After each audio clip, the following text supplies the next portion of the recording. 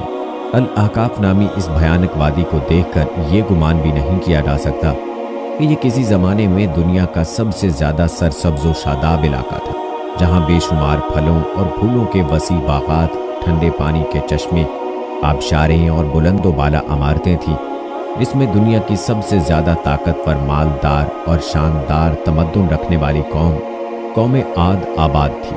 یاد رہے کہ یہ دنیا کے سب سے زیادہ قداور اور زور آور انسان تھے۔ اتنے طاقتور لوگ اللہ نے پھر پیدا نہیں کیے، جیسا کہ اللہ تعالیٰ نے قرآن پاک کی سورہ فجر کی آیت نمبر 8 میں ارشاد فرمایا، ان جیسی کوئی قوم اور ملکوں میں پیدا نہیں کی گئی۔ دوستو، تاریخی روایات کے مطابق حضر موت اور نجران کے درمیانی علاقے الاحقاف میں قوم عاد کے جسے قوم ارم بھی کہا جاتا ہے 13 قبائل آباد تھے۔ قوم عاد کے الاحقاف میں رہنے سے متعلق قرآن مجید میں اللہ تعالیٰ نے سورہ الاحقاف کی آیت نمبر 21 میں فرمایا، ہود کو یاد کرو جبکہ اس نے اپنی قوم کو احقاف میں ڈرایا۔ علامہ جلال الدین سیوطی رحمہ اللہ اپنی تفسیر در منشور میں تحریر کرتے ہیں کہ قوم عاد نہایت زور آور اور بہادر قوم تھی۔ یہ بت پرست تھے۔ ان کے 2 بتوں کے نام حمود اور حب بیان کیے گئے ہیں۔ ابن کثیر رحمہ اللہ نے اپنی تفسیر میں تیسرے بت کا نام صمد بیان کیا ہے۔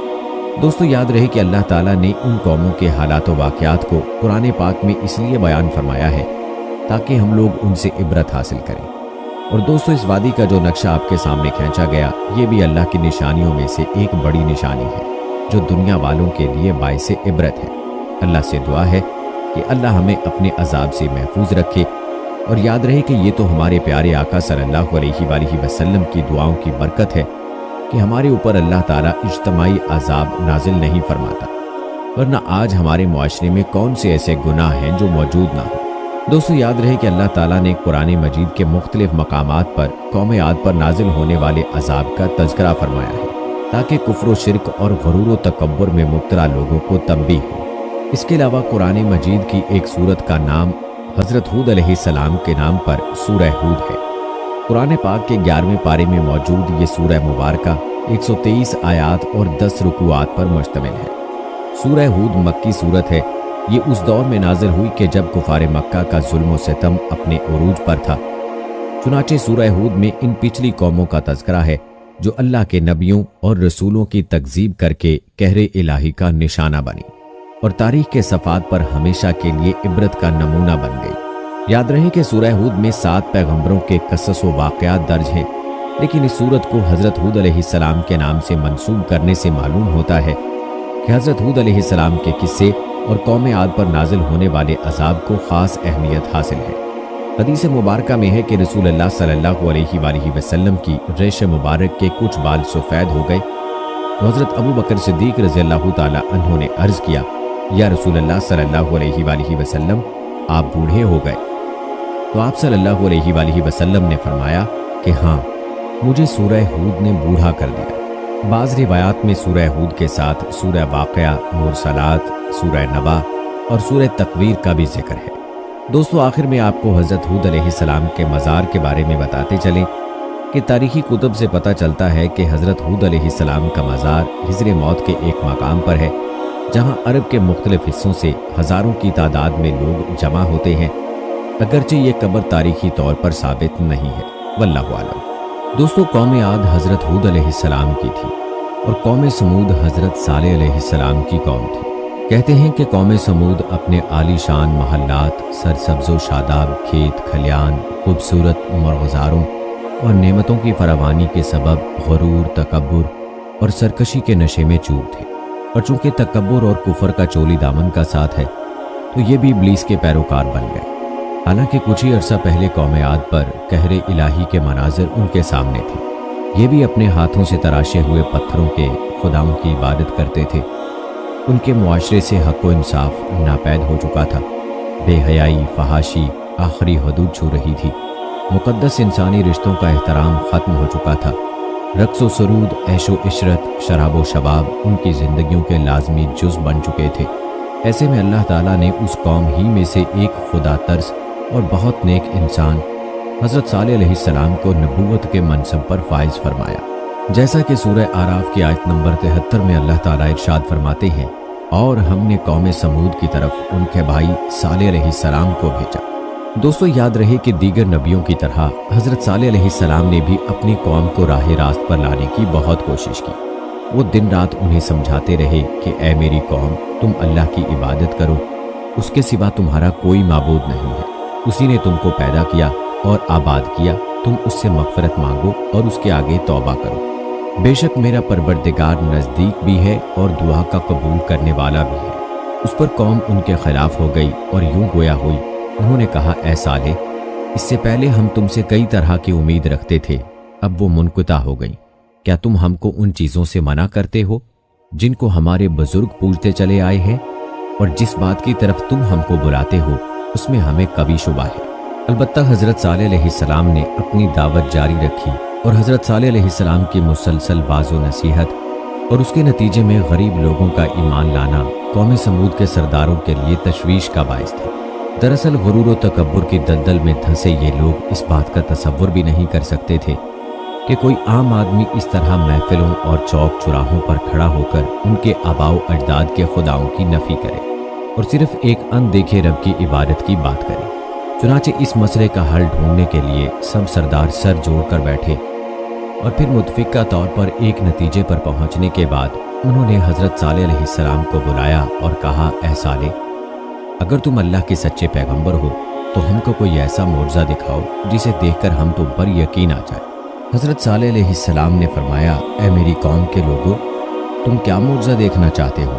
انہوں نے کہا کہ ہم چاہتے ہیں کہ یہ جو سامنے چٹان ہے اس میں سے ایک ایسی اونٹنی برآمد کرو جو گابن بھی ہو، بچہ دے، ہم سب کے لیے دودھ مہیا کرے اور اس میں فلاں فلاں خوبیاں ہوں۔ حضرت صالح علیہ السلام نے ان سے فرمایا اگر میں تمہاری یہ شرط پوری کر دوں تو کیا تم اللہ پر ایمان لے آؤ گے؟ انہوں نے جواب دیا ہاں، ہم تمہارے رب پر ایمان لے آئیں گے۔ حضرت صالح علیہ السلام نے اللہ تعالیٰ کے حضور گڑ گڑا کر دعا فرمائی اور اپنی قوم کی فرمائش پوری کرنے کی التجا کی۔ اللہ تعالیٰ نے اپنی نبی کی دعا قبول فرمائی اور دیکھتے ہی دیکھتے چٹان شک ہو گئی اور اس میں سے ایک طویل القامت خوبصورت اونٹنی برآمد ہوئی جس میں وہ سب خوبیاں تھیں جن کی قوم سمود نے فرمائش کی تھی۔ یہ محیر العقول منظر دیکھ کر قوم سمود لاجواب ہو گئی۔ اس موقع پر قوم کے سرداروں میں سے ایک جندہ بن عمرو بن محلات بن لبید اپنے چند ساتھیوں کے ساتھ ایمان لے آیا، لیکن اکثریت اپنی ہٹ دھرمی پر قائم رہی اور اسے جادو کا کمال ظاہر کرتی رہی۔ اس موقع پر حضرت صالح علیہ السلام نے اپنی قوم سے فرمایا، جس کا ذکر سورہ ہود کی آیت نمبر 64 میں اللہ تعالیٰ یوں فرماتے ہیں، اے میری قوم، یہ ناقۃ اللہ یعنی اللہ کی بھیجی ہوئی اونٹنی ہے جو تمہارے لیے ایک معجزہ ہے۔ اب تم اسے اللہ کی زمین میں کھاتی ہوئی چھوڑ دو اور اسے کسی طرح کی تکلیف نہ دینا، ورنہ اللہ کا عذاب تمہیں فوری پکڑ لے گا۔ اونٹنی اور اس کا بچہ سارا دن نخلستان میں چرتے رہتے تھے۔ سب قبیلے والے پیٹ بھر کر اونٹنی کا دودھ پیتے، لیکن وہ کم نہ ہوتا۔ حضرت صالح علیہ السلام نے کنویں کے پانی کو بھی تقسیم کر دیا تھا۔ ایک دن اونٹنی پانی پیتی تھی اور ایک دن سمود کے لوگ۔ جب اونٹنی پانی پینے آتی تو وہ کنویں کا سارا پانی پی جاتی۔ قرآن مجید کی سورہ شعراء کی آیت نمبر 155 اور 56 میں اللہ تعالیٰ ارشاد فرماتے ہیں، صالح نے اپنی قوم سے کہا، دیکھو یہ اونٹنی ہے، ایک دن اس کی پانی پینے کی باری ہے اور ایک معین روز تمہاری باری، اور اس کو کوئی تکلیف نہ دینا، نہیں تو تم کو سخت عذاب آ پکڑے گا۔ دوستو کہتے ہیں کہ کچھ ہی عرصے بعد قوم سمود کو اونٹنی کی موجودگی کھٹکنے لگی۔ انہیں اپنے ہرے بھرے نخلستانوں میں آزادی سے گھومتی پھرتی اونٹنی ایک آنکھ نہ بھاتی تھی، اور جب وہ یہ دیکھتے کہ اپنی باری آنے پر اونٹنی ایک ہی سانس میں پورے کنویں کا پانی پی جاتی ہے تو حیران ہو کر اسے جادو سے تشبیہ دیتے۔ آخر کار شیطان کے اکسانے پر انہوں نے اونٹنی سے جان چھڑوانے کی تدبیریں سوچنی شروع کر دی، اور اس کا ایک ہی حل تھا کہ اسے ہلاک کر دیا جائے۔ مگر کیسے؟ قوم سمود کے سردار یہ کام خود اپنے ہاتھوں انجام دینے کو تیار نہ تھے، سو انہوں نے دو نہایت اونچے اور مالدار خاندانوں کی آزاد منش عورتوں کو راضی کیا کہ وہ قوم کے کسی نوجوان سے یہ کام کروائیں، جس پر ان عورتوں نے 2 اوباش اور شراب و شباب کے رسیہ نوجوانوں کو اونٹنی کے قتل پر آمادہ کیا، جن کے ساتھ مزید 7 اوباش نوجوان شامل ہو گئے۔ قرآن پاک کی سورہ نمل میں اللہ تعالیٰ نے حضرت صالح علیہ السلام کے واقعے کو بیان کرتے ہوئے فرمایا، شہر میں 9 افراد کی ایک جماعت تھی جو ملک میں فساد مچاتے پھرتے تھے اور اصلاح نہیں کرتے تھے۔ اور پھر حسب پروگرام ایک دن یہ 9 افراد اونٹنی کے انتظار میں کنویں کے پاس گھات لگا کر بیٹھ گئے، جبکہ قوم کے لوگ اللہ کے عذاب کے ڈر سے چھپ کر یہ منظر دیکھنے لگے۔ جب اونٹنی کنویں کے قریب آئی تو مستہ نامی شخص نے تیر چلایا جو اس کی پنڈلی میں پیوست ہو گیا اور ٹانگ سے خون کا فوارہ جاری ہو گیا۔ اونٹنی کو زخمی دیکھ کر باقی لوگ خوفزدہ ہو کر پیچھے ہٹ گئے۔ یہ منظر دیکھ کر دونوں عورتیں آگے بڑھیں اور مردوں کو برا بھلا کہنا شروع کر دیا، جس پر قبیلے کا سب سے قوی شخص قطار بن سالف آگے بڑھا اور تلوار کے ایک بھرپور وار سے اونٹنی کی کونچیں یعنی پچھلے پایوں کے اوپر کا حصہ کاٹ ڈالا۔ اونٹنی شدید زخمی ہو کر زمین پر گر پڑی اور ایک زوردار چیخ ماری۔ اسی اثنا میں زخمی اونٹنی کو گھیرے میں لے کر اس پر نیزوں اور تلواروں کے لاتعداد وار کیے گئے، جس سے وہ ہلاک ہو گئی۔ ادھر اس کا بچہ بھاگتا ہوا پہاڑ پر چڑھا اور چیخیں مارتا غائب ہو گیا۔ ایک روایت یہ بھی ہے کہ ان درندوں نے پیچھا کر کے اسے بھی مار ڈالا، واللہ اعلم۔ دوستو، کہا جاتا ہے کہ اونٹنی کے قتل کے بعد جب ان لوگوں نے دیکھا کہ کوئی عذاب نازل نہیں ہوا تو مارے خوشی کے دیوانے ہو گئے اور جشن مناتے ہوئے چیخ چیخ کر حضرت صالح علیہ السلام کو چیلنج کرنے لگے کہ تم جس عذاب سے ڈراتے ہو اسے لا کر دکھاؤ۔ قرآن پاک کی سورہ اعراف کی آیت نمبر 77 میں اللہ تعالیٰ نے ارشاد فرمایا، آخر انہوں نے اونٹنی کی کونچیں کاٹ ڈالیں اور اپنے پروردگار کے حکم سے سرکشی کی اور کہنے لگے کہ صالح، جس چیز سے تم ہمیں ڈراتے تھے، اگر تم اللہ کے پیغمبر ہو تو اسے ہم پر لے آؤ۔ کہا جاتا ہے کہ ناقۃ اللہ یعنی اللہ کی اونٹنی کے قتل کی خبر سن کر حضرت صالح علیہ السلام آپ دیدہ ہو گئے اور فرمایا، اس بدنصیب قوم کو اب اللہ کے عذاب سے کوئی نہیں بچا سکتا۔ ادھر سمود کے لوگوں کی دیدہ دلیری اور جرت میں مزید اضافہ ہو گیا۔ ان کے دل سے ڈر اور خوف نکل چکا تھا، چنانچہ انہوں نے اسی رات حضرت صالح علیہ السلام کو بھی قتل کرنے کا پروگرام بنا لیا تاکہ اونٹنی کے ساتھ ان کا بھی قصہ ختم ہو جائے۔ وہ 9 افراد ایک پہاڑ کی گھاٹی میں چھپ کر بیٹھ گئے تاکہ جب حضرت صالح علیہ السلام وہاں سے گزریں تو انہیں قتل کر دیں، مگر کائنات کا مالک اللہ قوم سمود کے ہر مکر و فریب اور شیطان کی چال بازیوں سے خوب واقف تھا، چنانچہ پہاڑ سے ان پر پتھر برسائے گئے جن سے وہ سب ہلاک ہو گئے۔ دوسرے دن جب لوگوں کا وہاں سے گزر ہوا تو دیکھا کہ 9 کے 9 افراد پتھروں کے نیچے مرے پڑے تھے۔ دوستو، یاد رہے کہ حضرت صالح علیہ السلام کو اونٹنی کے قتل کا بڑا غم تھا اور اب اتمام حجت ہو چکا تھا۔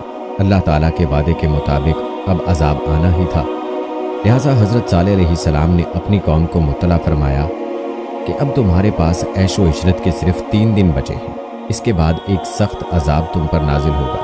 اللہ تعالیٰ سورہ ہود کی آیت نمبر 65 میں فرماتے ہیں کہ جب انہوں نے کونچیں کاٹ ڈالیں تو صالح نے کہا کہ اپنے گھروں میں 3 دن اور فائدے اٹھا لو، یہ وعدہ جھوٹا نہیں ہے۔ حضرت صالح علیہ السلام کی بات سن کر وہ لوگ ہنسی مذاق اور استہزاء کرنے لگے اور طنزیہ استفسار کیا کہ یہ 3 دن ہم کیسے گزاریں گے۔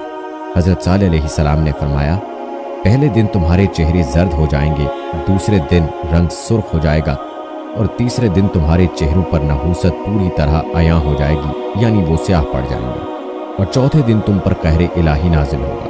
اور پھر جب تینوں دن ایسا ہی ہوا تو وہ خوفزدہ ہو گئے اور انتظار کرنے لگے کہ اب کس قسم کا عذاب نازل ہونے والا ہے۔ ابھی چوتھے دن کا سورج طلوع ہی ہوا تھا کہ آسمان سے ایک بہت تیز چیخ کی آواز چنگھاڑ کی صورت بلند ہوئی، جس نے ان کے کانوں کے پردے پھاڑ دیے، دل دہلا دیے۔ چیخ کی آواز کے ساتھ ہی ان کی روحیں جسموں کا ساتھ چھوڑنے لگیں اور وہ اپنی اپنی جگہوں پر اوندھے پڑے سسک سسک کر ختم ہونے لگے۔